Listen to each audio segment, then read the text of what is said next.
On this Sunday night, a second evacuation attempt in southern Ukraine thwarted by Russian forces.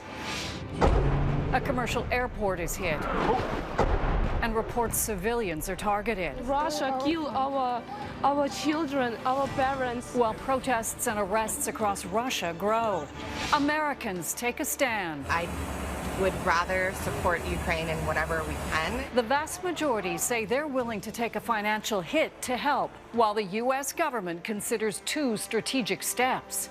Refugee crisis. As the Prime Minister heads to Europe, what will Canada do to help? And Ukrainian Canadians roll up their sleeves, raising money. There's something soothing about it, having the dough in your hands and making it. By pinching pierogies. Global National. Reporting tonight, Colleen Christie. Good evening. Thanks for joining us. As the Russian army closes in on the capital of Ukraine, we begin tonight with a warning.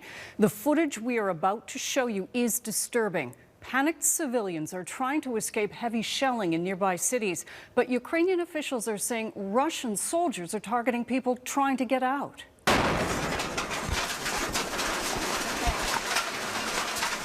This is the chaos that followed a blast in the city of Irpin, a suburb of Kyiv. Shells exploded near people attempting to flee. A New York Times reporter who witnessed the attack says at least 3 members of a family were killed, 2 of them reportedly children.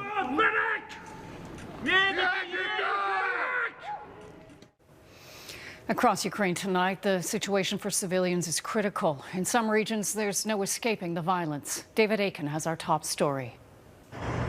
This is Irpin, a residential suburb of the Ukraine capital Kyiv, under intense attack. Civilians grab what they can and flee. Grandmothers in wheelchairs, babes in arms. Independent media organizations say the Russian attack resulted in civilian deaths. Meanwhile, inside Kyiv, Ukrainian forces build up their defensive positions, including installing anti-tank hedgehogs. Far away from the front lines in the central Ukrainian city of Vinnytsia, smoke and flames after the civilian airport there is destroyed. А що тепер? Бомби проти Одеси. Ukrainian President Vladimir Zelensky said it was hit by 8 Russian cruise missiles. In Mariupol, in the southeast, Russian shells and rockets have been pounding residential areas for nearly a week. For the second day in a row, Russian officials promise a ceasefire to let these buses evacuate civilians. But for the second day in a row, the ceasefire is broken. Mariupol City Council blames the Russians. The Russians, with no evidence, blame Ukrainian nationalists. Those arriving in refugee camps at Ukraine's borders say all the more reason for NATO forces to enforce a no-fly zone over Ukraine. We really want that NATO close sky on Ukraine, because Russia killed our children, our parents. And these are all scenes the Kremlin wants none of its citizens to see or even know about. More than 3,500 were arrested Sunday at protests across Russia. They joined thousands of Russian scientists petitioning Putin to stop. But independent media outlets have been silenced. Foreign journalists threatened with jail. And social media sites are blocked by a government pulling its citizens behind a new digital Iron Curtain. David Akin, Global News. The city of Lviv in western Ukraine has been spared from fighting so far. It's become a hub for refugees heading west on their way to neighboring countries like Poland. At the same time, it's also become a staging area for supplies and weapons heading east into the fighting. Our Mike Armstrong is in Lviv. Sunday Mass is something that happens every week. These weeks it feels different. Father Pavlo Drodziak says looking out at his parishioners, he can tell they're tired. It's 11th day of war. All of us is so scared because we don't know what does it mean war.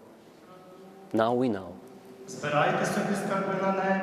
The people in St. George's Cathedral on this day have been dealing with air raid sirens and checkpoints But so far, the actual fighting hasn't come here. Yet. No one thinks it can't. Many think it will. This woman tells us what Vladimir Putin is doing is terrible. She asks how her beautiful country can be destroyed. For the people who came to Mass on this date, there was a message. They were told to do what they can to help. Prayer alone isn't enough. We believe in God, and also we believe in our country. But we need to do something. Believe without doing it's nothing. This woman has been weaving camouflage covers for hiding vehicles and says everyone is mobilized. She came to church today, she says, not to pray for herself, but for everyone she knows. There is a pressure in this city, almost an extra emotional weight. There's worry about what might come and worry about friends and family in other parts of the country. There are also families that have been split up. This woman tells us she sent her children to Poland while this couple left their home on the first day of the war. When we were exiting Kyiv, we hear bombs, but not so comfortable feeling when you pack just one backpack. And you don't know where to go, what to do, you just leave. Now, that cathedral we visited is going to be doing something tomorrow they haven't done since the Second World War. Father Drodziak told us they're going to be taking down statues and artwork in case there's bombing. They're going to be wrapping it and moving it into the basement. Colleen? Mike Armstrong in Lviv, Ukraine. Thanks, Mike. The U.S. and Western allies are promising to unleash another round of punishing sanctions against Russia this week. And the Biden administration is in talks with Poland's government to find a way to get fighter jets to Ukraine after NATO refused to do that and said no to a no-fly zone over Ukraine. Jennifer Johnson has more. With forces battling on the ground, Ukraine is begging the U.S. and its allies for more firepower in the sky. Now the Biden administration is negotiating with Poland to give Ukraine its old Soviet-made MiG fighter jets and replace them with U.S.-made F-16s. We're talking with our Polish friends right now about what we might be able to do to backfill their needs if, in fact, they choose to provide these fighter jets to the Ukrainians. Blinken visited Moldova, a Western-leaning former Soviet republic, pledging U.S. aid as that small nation bordering Ukraine fears it could be Putin's next target. Pressure is building across America and in Congress for the Biden administration to do more to destabilize Russia. This weekend, Visa, MasterCard, and PayPal stopped doing business in that country. The White House vows more sanctions against Russia are coming to dial up the heat. The ruble is worth less than a penny right now. The Russian central bank is not functioning completely. The stock market has been closed. A new poll shows 80% of Americans are also calling for the U.S. to stop buying Russian oil, despite gas prices at their highest level in a decade. I would rather support Ukraine in whatever we can. If that means gas prices hike up, I would pay it. But experts warn the ripple effect of targeting Russian crude oil exports will be costly. Anything that touches a truck, commerce, deliveries, groceries, lumber, going to the store, anything that is being shipped via semi-truck is eventually going to get hit. It's a price the majority of Americans say they are willing to pay to try and help save Ukraine. Jennifer Johnson, Global News, Washington. Prime Minister Justin Trudeau is visiting a number of European countries this week to discuss the situation in Ukraine and how allies can help. Abigail Beeman is traveling with the Prime Minister. Abigail, there are calls for Canada and other Western allies to do more. What are you hearing? Colleen, the first stop is here in London, and according to a senior government source, it's less a question of will Canada do more to help Ukraine, but more a question of what Canada will do, and that's the goal of this trip, figure out what to do next to push back on Russia. Monday, Prime Minister Justin Trudeau sits down with British Prime Minister Boris Johnson and Dutch Prime Minister Mark Rutte. It's one of a series of meetings Johnson has planned with world leaders this week. Trudeau's office says the leaders will discuss building on their coordinated response to Russia's unjustified justifiable military aggression, but government officials won't share exactly what kind of proposals may be on the table, just that they're aiming for maximum impact. Over the weekend, the UK announced a 6-point plan to tackle Russia and new legal measures to sanction oligarchs head to Parliament Monday. Russia, meanwhile, singled out the UK in its condemnation of Western support for Ukraine, referring to sanctions hysteria and promising tough retaliatory measures. Last week, Canada announced different sanctions against Russia nearly daily, as well as aid for Ukraine. The big question now is what comes next and what will actually work. Another important focus of this trip, the humanitarian crisis underway as more than 1 million Ukrainians flee. That will be top of mind during Trudeau's time in Poland this week, where hundreds of thousands of Ukrainians have crossed the border, as Canada promises to make it easier for Ukrainians to reach our country too. Colleen? Abigail Beeman in London. Abigail, thank you. As Abigail mentioned, the UN warns Europe is facing its fastest growing refugee crisis since the Second World War and fears some 4 million people may flee Ukraine. The UNHCR says more than 1.5 million people have left Ukraine in the last 10 days. The humanitarian push to help is huge, but as Redmond Shannon reports, with so many people trying to get out, neighbouring countries are asking for more help. Amid the carefree smiles, some frightened glances too. These orphans arrive in western Ukraine after 24 hours on a train. Next up, a bus to Poland. For the orphanage director, it's unbearable. My heart is being torn apart. I feel so sorry for these children. They are so young. The 215 children had been living close to the nuclear power plant attacked by Russian troops on Friday. I don't understand why the Russian people cannot believe that we are being bombarded. In the south, women and children cross the Danube, escaping to Romania with whatever they can carry. Like, our family was basically torn apart because I had to leave my parents and my husband at home. A cold day, but a warm welcome into the European Union. No one in Ukraine expected this to happen. We were just minding our own business, and then suddenly all of this just like avalanched on us. In contrast to the divisive Syrian refugee crisis, the EU has quickly agreed to temporarily give Ukrainians full rights to live and work in the bloc. Exactly the type of Western integration Vladimir Putin doesn't want to see. The UN is calling this the fastest growing refugee crisis in Europe since World War II. If people stay here for a long period of time, there will have to be other countries offering places to host refugees, even outside Europe. Of the 1.5 million refugees so far, more than half are in Poland. Other destinations include Hungary, Slovakia, and the small and relatively poor nation of Moldova. Moldova's president says her country urgently needs help with the influx. With Russian troops making advances, the UN says it expects that number of 1.5 million to rise sharply in the coming days. Colleen? Redmond Shannon in London. Redmond, thank you. Coming up, growing calls for those responsible for residential school deaths to answer for their crimes. This month, the Northern Alberta community of Capobueno First Nation revealed 169 potential unmarked graves have been discovered near the site of the former St. Bernard Indian Residential School, just the latest in a growing list of such sites. The searches and discoveries are a necessary step towards uncovering the truth of Canada's painful past. But what about accountability? Some of these deaths were criminal, and there are growing calls for those responsible to pay for the crimes. Heather Yurex-West reports. The first discoveries of unmarked graves near residential school sites grabbed the attention of the world. But Indigenous communities knew there would be more, and there have been.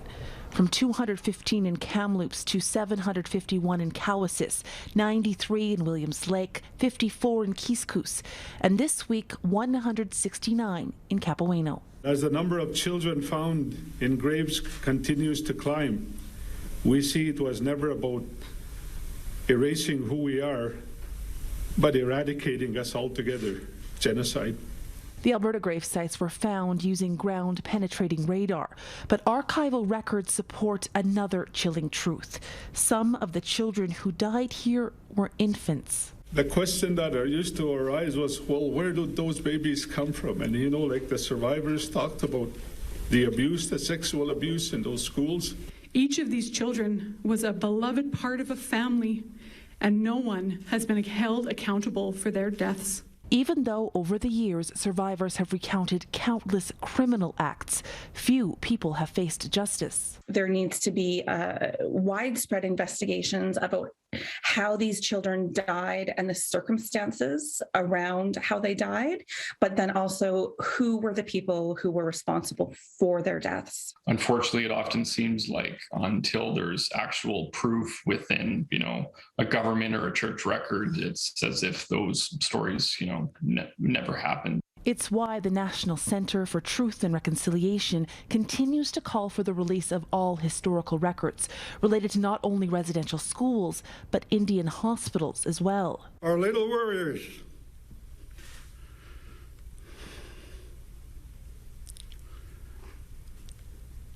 have waited to find them, and now we will ensure they rest in peace. But for every painful discovery so far, Indigenous community members know there are more children waiting to be found. Heather Yurex West, Global News, Calgary. Ahead, the new program designed to give Black Canadian families a leg up to home ownership. You're watching Global National. A new program to help more Black families break into the housing market has been launched in Toronto. The average home ownership rate for Black households in Canada is about 40% compared to the overall rate of nearly 70%. And the Shared Equity Initiative is the first of its kind in Canada. And as Anne Gaviola reports, if it's successful, it'll expand to other Canadian cities. Oh, it would mean legacy. It would mean financial security. It would mean stability, and it would mean something to pass on to my children rather than my bills. Regina Magambo dreams of homeownership. The single mother of 3 young children is a small business owner. Her hair extension and beauty product retail business was hit by COVID restrictions, reducing her annual household income to $65,000. She pre-qualified for a $600,000 mortgage, but says that isn't enough to afford a home for her family in this ultra-competitive market. You just never know what the cost of a home is until after a bidding war happens. The average selling price for a home in the GTA is now $1.3 million. The Black North Home Ownership Bridge program brings together developers willing to offer dedicated homes at a discount and funding from charities and government, including $10 million from Ottawa.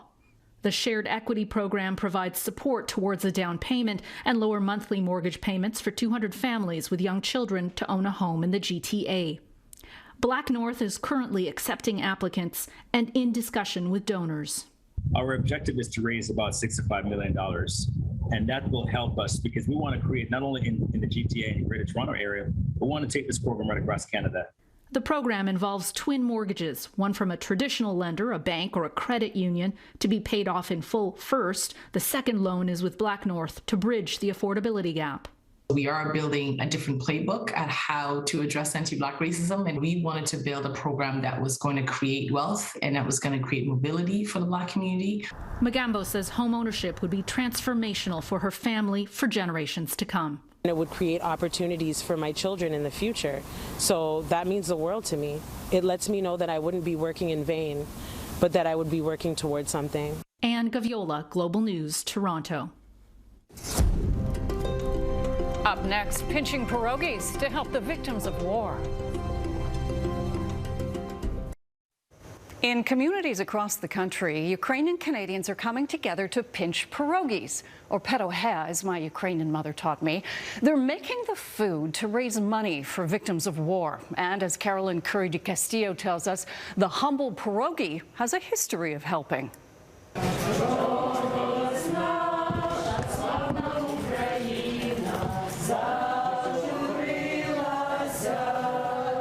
They sing a traditional Ukrainian song of resistance while preparing a food that's nourished so many generations in Ukraine. Potatoes and usually with fried onions.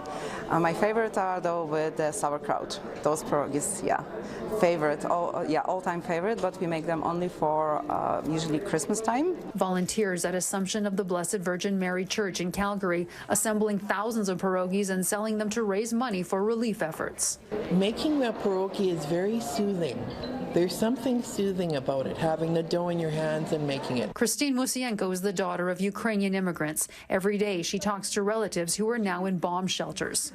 It's my last phone call when I go to sleep. It's my first phone call when I wake up. There is a long tradition of Ukrainian Canadians shaping pierogies to raise money. Last year we had a fundraiser for our church and we made over $60,000 selling pierogies. This church was built from women making pierogies. We used to make them every Sunday. Oksana David thinks not only about her relatives who are enduring this war, but those who suffered the horror of the 1930s in her homeland. She worries about possible shortages now in the breadbasket of Europe and how quickly a situation of food abundance can change anywhere. And I can't believe that people in Ukraine, in a land that's so rich and can feed, whole Europe, people could be starving like they were starving 90 years ago when Stalin was trying to basically extinguish Ukrainian people.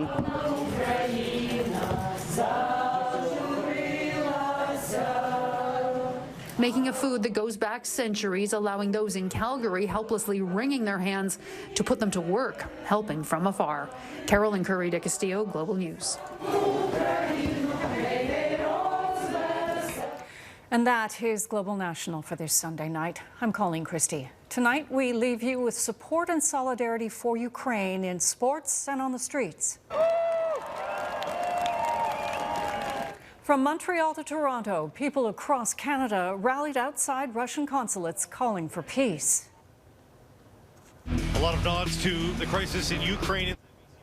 And in Vancouver, Major League Soccer fans watching the Whitecaps waved Ukrainian flags while players wore T-shirts with the words, "We stand with Ukraine," during the warm-up. Thanks for watching. Donna Friesen will be back tomorrow.